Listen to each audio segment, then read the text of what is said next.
menang Mister Indonesia, gue Mister Supranasional, ada satu lagi yang menang Mister Tourism. Tapi biasanya pemenangnya dikirim nih ke Mister Supra, gue nggak ada tuh yang namanya Mister Supra khusus tuh nggak ada. Jadi semua pageant lovers tuh berpikir kalau gue tuh nyogok. Sampai nyokap gue diserang juga. Nyokap lu? Yes, jadi ada akun namanya Gandhi Bencong. Kalau kalian nonton di sini, gue tidak rekomen kalian semua ikutan pageant, mau cewek mau cowok. Kenapa?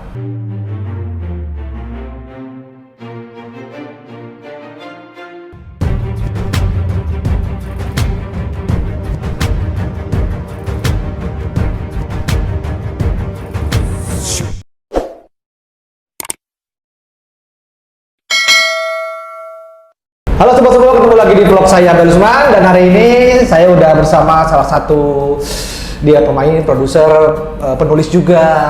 Yang lagi rame bos? Yang lagi rame juga. Kita akan ngobrol banyak, nyantai bareng sama Gandhi Fernando. Bro, thank you bro. Sama-sama, welcome to Rene Square.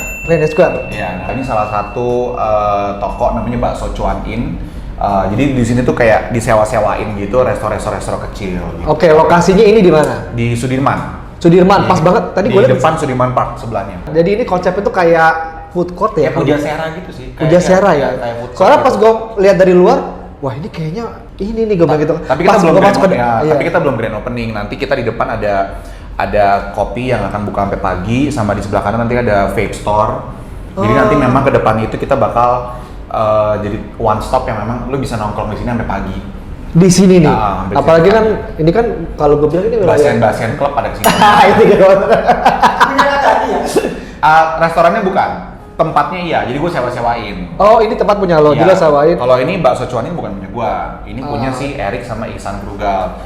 Kalau yang di depan Lidah Lokal punya Pevita Pierce, punya Iksan, punya Willy gitu. Jadi beda-beda owner. Jadi ini udah keisi semua. Belum, baru setengah. Baru setengah keisi. Totalnya ada berapa tempat di sini? Ada 12. 12. Iya, berarti baru sisa 6. Dan lokasinya bagus banget di pinggir jalan, di sampingnya persisan Apartemen Sudirman apartemen Park. Sudirman Park. Jadi tuh buat yang Ada yang kosong masuk apa setelah? ada yang Mungkin Abdal mau buka resto, buka apa? Dan gue tinggal di belakang rumah ini. oh, lu tinggal di belakang rumah. Jadi rumah gua enaknya di tengah-tengah kota. Gitu. Gua kemana-mana gua deket. Oke. Gandhi, apa kabar? Baik sekali. Sehat ya? Sehat banget. Terus lo kesibukan lo apa sekarang? Ya selain bisnis ini, gue baru banget belum seminggu lalu gue baru balik dari Eropa. Gue jalan-jalan 1 bulan, travel keliling ke 5 negara ya, 5 negara, backpackeran. Terus sekarang gue sibuk nge-TikTok selain bisnis ini. Syuting apa segala macam? Syuting lagi enggak sih, dan gue lagi malas bro. Kenapa lo malas Nggak ada syuting? duitnya. Betul. Nggak ada duitnya. Ini pengakuan ya, Nggak ada pengakuan ya. duitnya, mohon maaf gitu. Jadi orang bilang, lu udah nggak laku, nggak nongol di TV. Kagak, gue yang kagak mau nongol. Kagak ada duitnya. Kalaupun ada duitnya, bayarnya 6 bulan kemudian. Iya. Sampai Ini- gue udah lupa. Iya, ini tuh udah ada di sini, cuman diwakili sama Gandhi.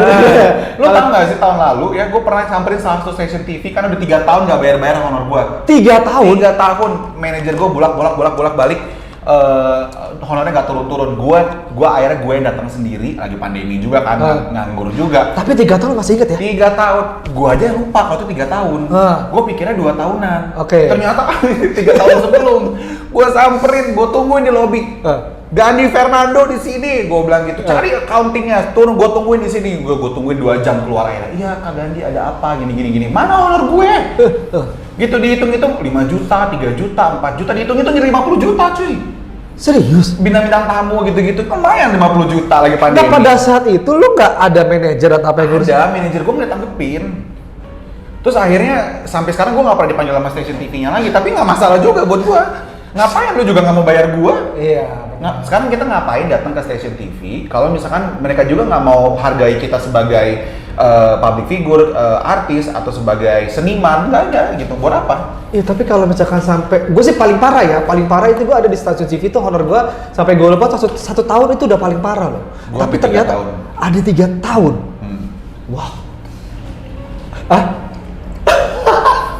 ya. Gitu. Terus total sampai 50 juta. Nah. Ya iyalah gimana kalau nggak teriak. 50 juta cuy, Pandemi. hari gini lagi pandemi 50 juta.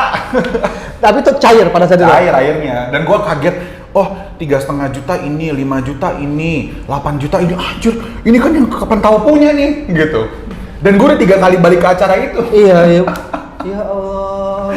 Ya lumayan lah, 50 juta nih gini, gila-gila. Oh ya, sobat semuanya, jadi sebenarnya saya ini bukan pertama kali ketemu sama Gandhi. Jadi dulu pernah ketemu sama Gandhi, kita sempat ketemu ya, Ya. di acara Mister Indonesia. Miss Indonesia, dan saya waktu itu adalah menjadi hostnya, walaupun masih gagap-gagap.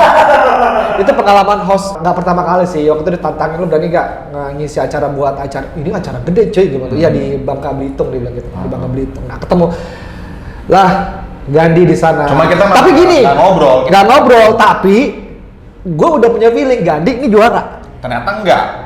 Tadi kita betul gitu. Okay. Gandhi itu juara. Itu feeling gua. Sorry ya, iya. ini udah feeling gua. Karena gua ngelihat satu Gandhi itu paling beda sendiri. Kalau dari physically, muka apa segala, lu almost perfect kalau gua bilang dibandingkan yang lain dong. Okay. Dengan tinggi lu 180 kan, Iya, terus 185. 185 terus muka lu yang wah ini banget nih. Tapi ya gua juga nggak tahu kenapa apa tiba-tiba. Iya, gue ceritain ya. Summary-nya ya. Jadi waktu itu memang gue ikutan Mister Indonesia, terus ternyata ya gue memang unggul di banyak Iya. nilai-nilai karantina tuh gue banyak unggul gitu, karena kan memang nilainya kan dikasih tahu. Dan ternyata satu malam sebelum malam grand final tuh hostnya di Bangka Belitung ini tuh ngomong sama panitia, lu kalau nggak mau bayar, lu kalau nggak mau menangin Bangka Belitung, kita nggak akan bayar outstanding bill 300 juta buat acara ini. Jadi mau nggak mau si pemilik acaranya ini bikin si Bangka Belitung ini menang Mister Indonesia, gua Mister Supranasional, ada satu lagi yang menang Mister Tourism. Tapi biasanya nggak pemenangnya dikirim nih ke Mister Supra. Gua nggak ada tuh yang namanya Mister Supra khusus tuh nggak ada. Jadi semua pageant lovers tuh berpikir kalau gua tuh nyogok. Oke, jadi di acara itu sebenarnya cuma satu juara. Nanti yang akan dikirim ke Supra. Iya, seharusnya. Seharusnya, tapi di situ. Tapi malam final yang 2018 itu karena ada kecurangan di belakangnya, 3 orang ini pemenangnya, tapi Mister Indonesia cuma 1. Nah, tapi gue bukan Mister Indonesia, gue Mister Supranasional Indonesia. Seharusnya itu cuma 1 ya? Seharusnya cuma 1, cuma Mister Indonesia doang. Udah Mister Indonesia itu udah Supra. Nah, betul. Nah, dan dari nilai semuanya harusnya gue yang menang. Karena kan setelah itu kan Mister Indonesia jadi milik gue beli. Perusahaannya, gue ambil waktu itu kan. Nah, jadi gue tanya lah sama pemilik-pemiliknya, kasih lah mana skornya, gue penasaran sama skor gue. Ya memang gue paling unggul, juara 1, juara 2-nya itu Jogja, juara 3-nya itu Sulawesi, Kendari itu apa ya, Sulawesi Tenggara, gitu. Jadi ya udah setelah itu, tapi publik taunya kalau gue sogok, gitu. Karena si pemenang Bangka Belitungnya sama si investor ini diem gitu. Dia berusaha nutupin aibnya, dia nggak mau banyak berkomentar. Jadi dipikir gue yang berkoar-koar, gue yang berusaha untuk kayak cerita-cerita palsu gitulah. Padahal sebenarnya memang kenyataannya seperti itu. Tapi soal Mister Supranasional, gue memang berusaha untuk lobby-lobby. Gue tanya sama lo deh, lo mau jadi presiden lo ada lobby-lobbyan nggak? Pasti ada dong. Lo mau menang pageant ada lobby-lobbyan nggak? Lobby dalam tanda ini dulu nih, lobby dalam hal apa dulu kan? Bisa menang, bisa dapat predikat, bisa apa? Iya. Pasti ada orang tim lu yang akan lobby-lobby dong. Iya. Lu mau jadi aktor film, lu casting film, manajer lu lobby-lobby nggak? Oh iya dong. Iya dong. Pasti dong. Gitu. It's just how everything works in this industry gitu. Nah, tapi pageant lovers berpikir bahwa oh si anak ini berusaha nyogok, dan itu kesannya gue hina banget. Padahal yang lain-lain juga ngelakuin hal yang sama. Mau pemenang internasionalnya, mau pemenangnya apa, semua sama. Pada saat itu berarti lu dirugikan sekali dong. Karir gue jadi jelek banget sih. Karir gue bener-bener parah banget waktu itu gara-gara pageant itu. Tapi yang pengen gue tanya, dari sebelum pageant ya kan, ikan kalau gue bilang kan pageant itu rata-rata gue nggak ada yang kenal ya. Gue kenal lu karena gue pernah lihat lu di beberapa FTV, di beberapa film. Ini Gandhi nih, yang gue pikir kok dia ikut ginian ya. Jadi waktu itu sahabat gue Karina Nadila, dia aktris FTV dan sinetron juga. Oh Karina, ya dia datang juga tuh. Ya, dan juga pemain film juga. Dia punya cita-cita jadi Miss Universe waktu itu. Dia pengen mewakili Indonesia di ajang Miss Universe. Tapi dia malah mewakili ke ajang supranasional. Gue pergi ke sana di Polandia, gue tonton dia dan gue terinspirasi. Dan gue nonton Gilbert Pangalila juga waktu itu yang mewakili Indonesia. Wah, badan gue lagi gendut nih. Kalau misalkan gue ikutan ini, gue rajin nge-gym sampai badan gue jadi. Terus udah gitu pemenangnya tuh bakal jadi host di Cannes Film Festival. Jadi masih relate dong sama sama bidang gue di bidang film gitu, wah kalau gue bisa jadi host di Cannes Film Festival keren juga nih. Iya benar. Belum ada loh artis Indonesia yang bisa ngelakuin itu, yang bisa membawa nama Indonesia gitu loh ke sampai sejauh itu. Jadi gue lagi berpikir gini, oke, gue memang sekarang karir gue udah menanjak di dunia film ini, tapi nggak apa-apa gue turunin sedikit supaya gue melompat lebih tinggi. Jadi tuh konsep gue tuh dulu gitu, nggak apa-apa deh, gaknya turuninnya dikit dulu, ntar naik lagi. Nah, tujuan lo adalah karena lo punya the biggest purpose ya untuk untuk menang di Supra itu supaya gue bisa membawa nama Indonesia ke Cannes Film Festival bla bla bla bla bla, itu hadiahnya. Gue mah nggak peduli hadiah duitnya.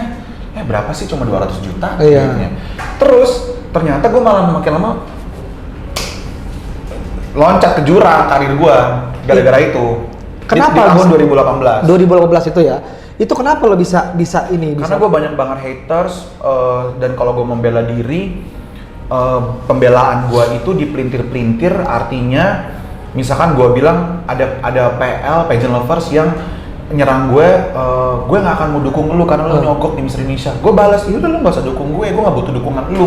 Itu di capture, taruh di akun gosip pageant, dibilang kalau Gandhi tidak membutuh dukungan pageant lovers.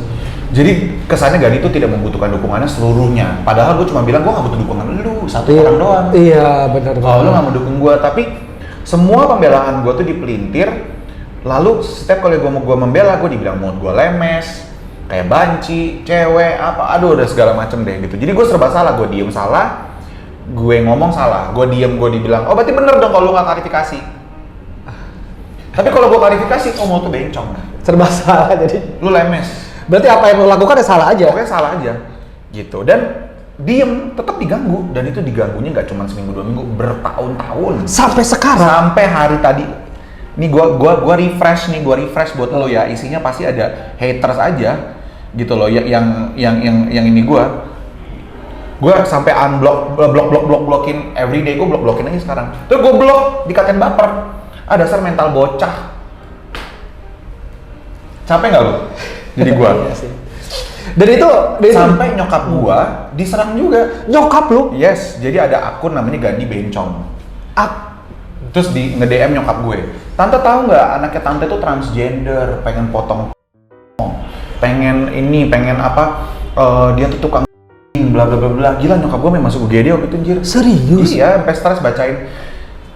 Nyokap gue sampai sekarang kan punya Instagram, dia bacain komennya. Kadang-kadang datang sini kayak, aduh mama bacain komennya miris ya. Komen-komen netizen tuh serem ya di pageant itu gitu. Wah gila, kalau tahu gitu dulu mama nggak ngasih kamu ikutan pageant gini. Nah, wah benar-benar kacau banget lah. Itu kan udah, kalau udah sampai ke nyokap gitu udah parah, itu kan misalnya udah ganggu keluarga yang nggak ada sangkut pautnya. Kayak gitu. Atau gini deh, gue posting nih, weh guys, gue lagi bikin podcast nih sama Afdal Yusman, tuh gue nge-tag lu, terus lu repost gue, nanti lu dapat DM, hati-hati sama Gandhi. Oke, nanti gue coba tes ya, gitu. Karena ada DM. Tapi gue sekarang kalau gue mau nge-tag orang, gue udah ngasih tau dulu. Sampai segitunya lo sekarang? Setiap kali gue mau nge-tag, misalkan gue lagi ngapain, gue tag lu, tapi ntar ada orang, ntar kalau gue nggak akan bilang pasti. Gue akan bilang nanti kalau ada orang yang mau, yang tiba-tiba nge-DM lo, netizen bilang jangan berteman sama gue, takut sama gue, lo udah tahu gue kan, kayak gitu. Jadi gue harus ngomong gitu dulu. Sorry sebentar, Gandhi ini bukan yang merugikan orang loh. Dia bukan afiliator yang ngambil duit orang, bukan maling, bukan apa. Sampai lo setiap foto lo harus seperti itu. Yes. Damn, itu parah banget. Iya.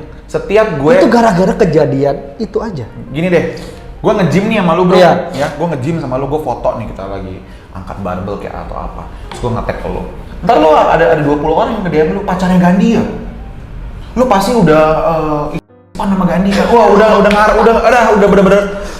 Terus akhirnya kalau teman-teman artis itu kadang-kadang nggak kebaca DM-nya atau udahlah netizen. Tapi kalau teman-teman yang non artis, banyak jangan nge-tag gue dong.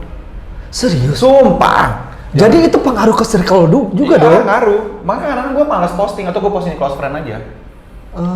Kagak jangan nge-tag aku serem komen-komennya yang masuk ke DM. Karena kan mereka buka DM request paling cuma 1, cuma 2 yang masuk. Kalau kita kan kadang-kadang kan 10, 20, 100, tergantung kita lagi ramenya gitu kan. Jadi kadang lewat aja, kita nggak pusingin gitu.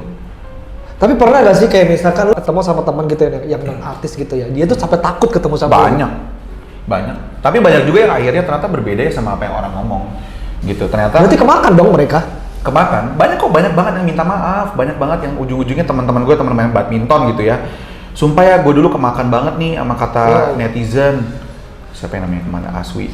Coba gue cari. Itu perkara itu doang ya, perkara pigeon itu ya? Begitu.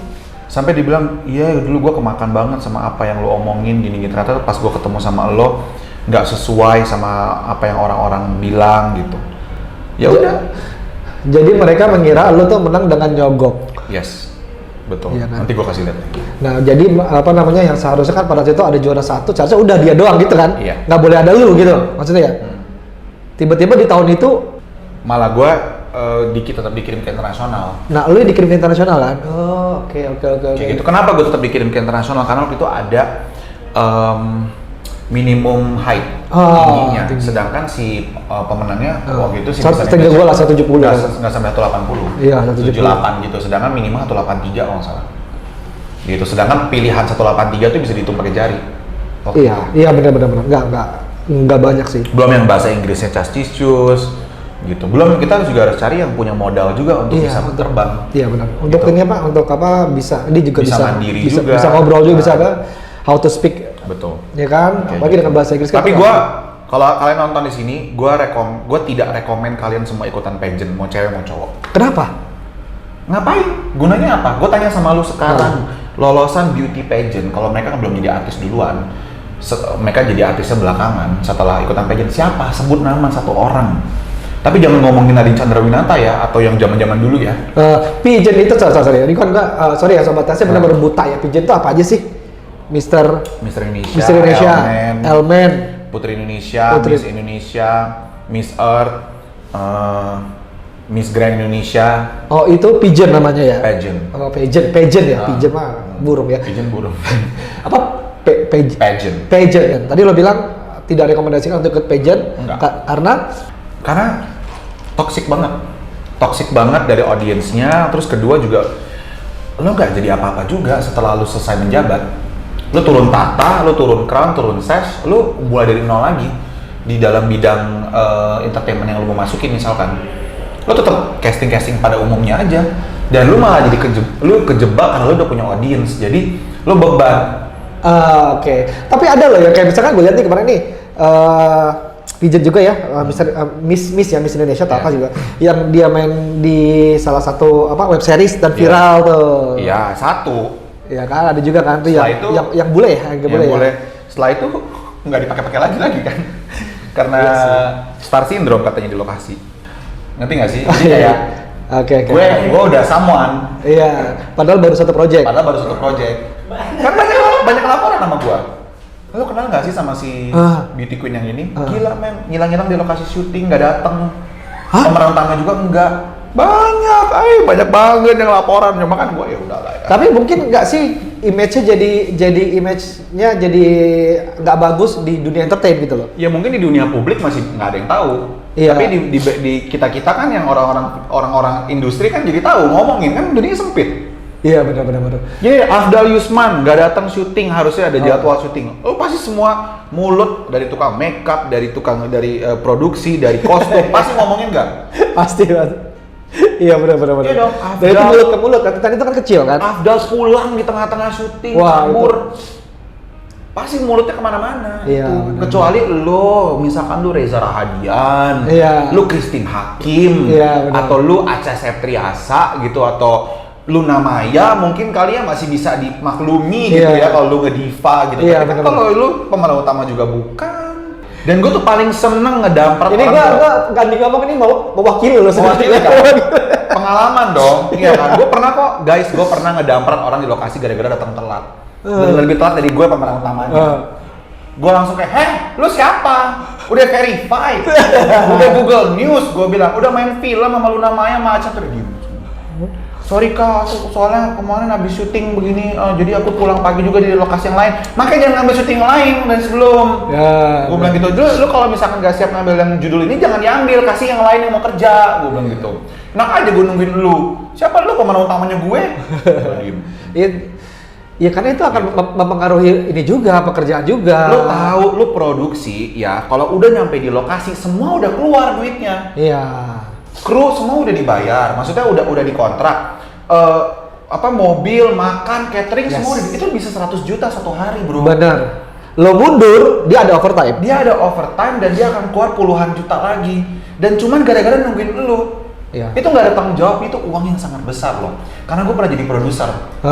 Dan gue pernah ada pemain tuh yang nggak datang syuting, pemeran utama gue. Gue ngamuk banget. Gue bilang, lu siapa? Gue turunin honor lu.